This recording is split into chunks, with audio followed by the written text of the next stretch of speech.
and then she had a Lexus hybrid, a IS 300H, most beautiful car. And after 5 years, she decided that Lexus was so last year, darling, that she wanted something a little different.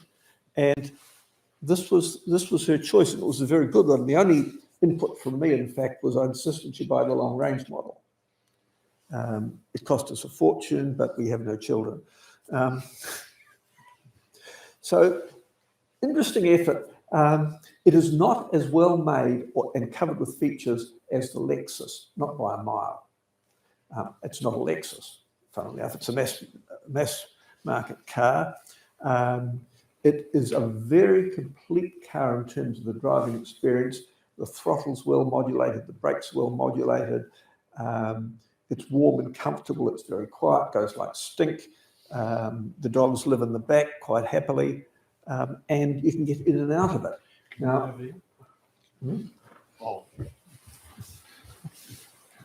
right, you can get in and out of it. Yeah. And it doesn't do long trips, interestingly. The longest trip that anyone in our family tends to do is to Manfield, dragging the BMW, and that's a Ute does that. You can get a tow bar for this thing. It's $1,500 fitted. So that was crossed off the list. We've got one on the Ute. You can also get what they call V2L, which is a plug, which is a 10 amp 240 volt plug that fits in the back of the thing, so you can run handy things off it. And that's only $1,000. We don't have one of those either. We've got a perfectly good 3-pin plug in the garage, which we already had. In terms of range and charging, we've had it since February, and it hasn't yet been charged other than at home. It's the 74 kilowatt hour model, and in February it had a range of 480 k's, and I can tell you in August on a night like this it's got a range of about 350 k's, and for the reasons that people said. Everything in there is powered by electricity, wipers and heaters and aircon and all the rest of it. But it's, as I say, very complete driving experience. It's a heavy car, weighs almost 2 tons. Anne drove over a brick early on in the process and busted one of the $450 tyres. Asked me how I know how much it costs. There's a recall because the parking brake doesn't work sometimes, which could be a bit embarrassing if it ran away down a hill. And the charge is up overnight. We've spent no money on infrastructure. It came with a 3-pin plug, and we had a socket in the garage, and it goes into the socket. 2.1 kilowatt charging, so nominal 36 hours odd from flat. We've never had it flat. Couple of trips to Wellington, or trip to Wellington and to see Brian around about the place uses less than half a battery full, and in the morning it's full up again. So it makes petrol-powered cars feel obsolete. Just in terms of the driving experience, it's very quiet. It's rated at 160 kilowatts, and it goes like stink, overtakes stuff going over the Mataka Hill, and it's quiet. It's got various idiosyncrasies. You have to press like fury on the door to make it lock.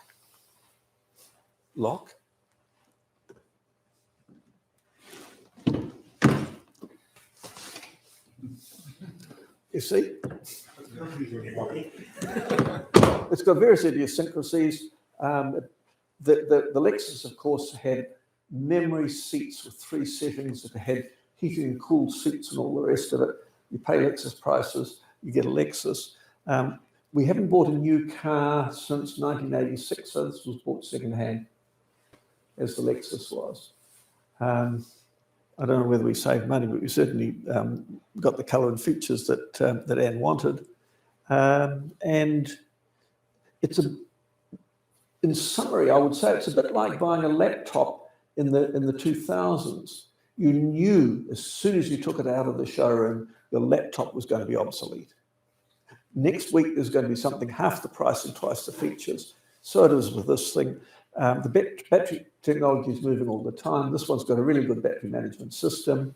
I'm sure that when the reel-to-reel solid-state sodium technology batteries come out in 5 years' time, that they'll be half the weight and twice the range. So be it. What are you going to do, wait? This is probably not our last battery vehicle, but we swore when we bought the Lexus, which was not a plug-in hybrid, it was what they cheaply call self-charging. That would be our last non-battery car. Now, left to my own devices, I would have done what Shane had done and bought a long-range Nissan Leaf as a transition, but that wasn't Anne's choice. It's her car, her choice, and she bought the Lexus second-hand from a dealer in Hawke's Bay who trucked it down to our front door. Do you have any questions? Don't ask how much it cost. How much did it cost? $88,000. If you want to say ouch, yep. The good news was that we've been busily spending our so-called kids' inheritances on overseas trips. With the advent of COVID, we had 3 years' worth of trip money saved up and bought a car instead.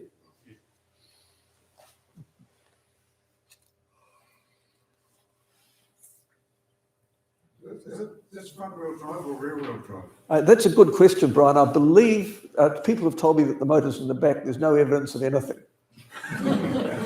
I presume it has a battery and motors. There's no evidence. Were you around when we pulled the thing out at the front? There's got a frunk, which is a small box at the front. It's a trunk at the front, so it's called a frunk, and it's about that big. And when we found the frunk and opened it, it had things for cleaning the car, and then it had plastic handles on the side for pulling the frunk out. And of course, engineers have to pull that out. Behind that was a whole lot of stuff with orange cables that I couldn't recognize. Hastily put it back again. I haven't lifted the thing up at the front since. It's been in... it went in because it had the filthy trick of locking the doors after you'd been in for a while. And that meant that people who you went to pick up from the roadside couldn't get in.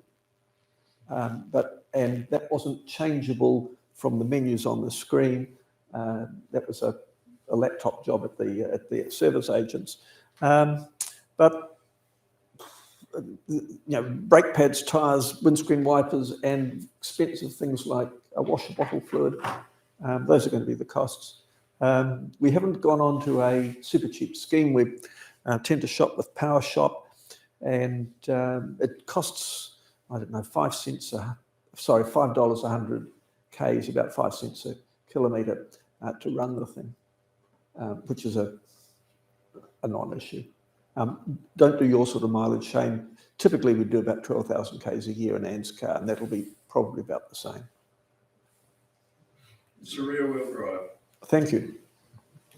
Did you just look that up, or did you know already? No, I looked it up. Google knows everything. There we go. So the nice thing, and I invite you to have a play with it, it's got a roomy back seat, and the Jerrys with stiff necks and stiff backs and gammy hips can get in and out very comfortably.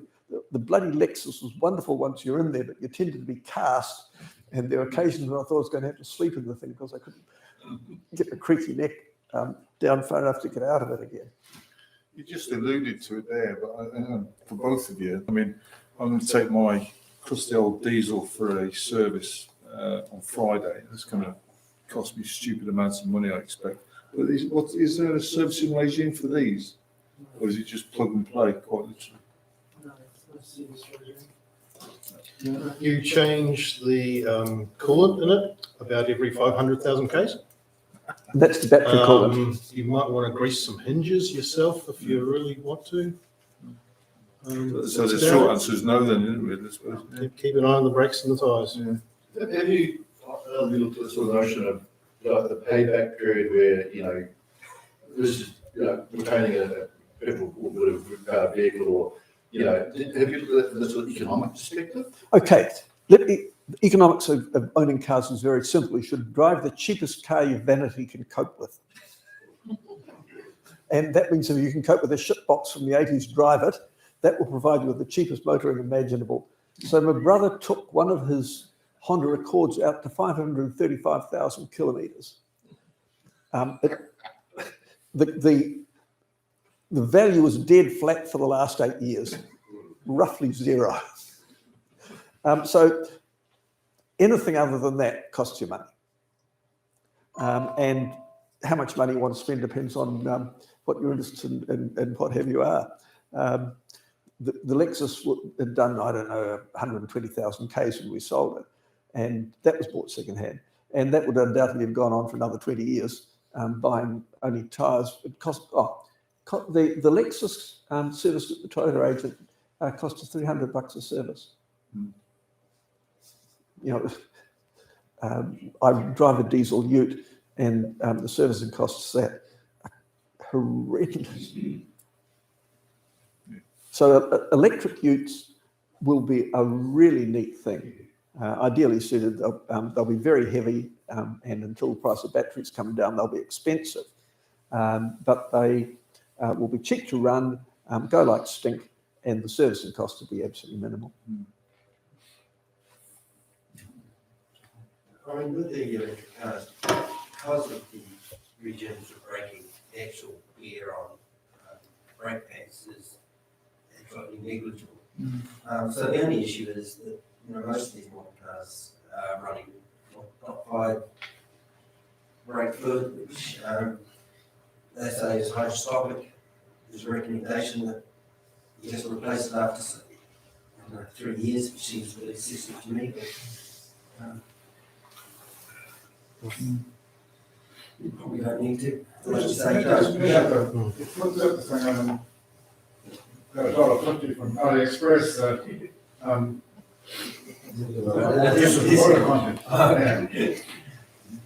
Because the brake fluid's not getting hot, probably going to suck in more oil in there. I replaced the brake fluid in the leaf because I got too much water in it. So, How could you tell, Brian? 10 years. Did you notice the difference afterwards? No.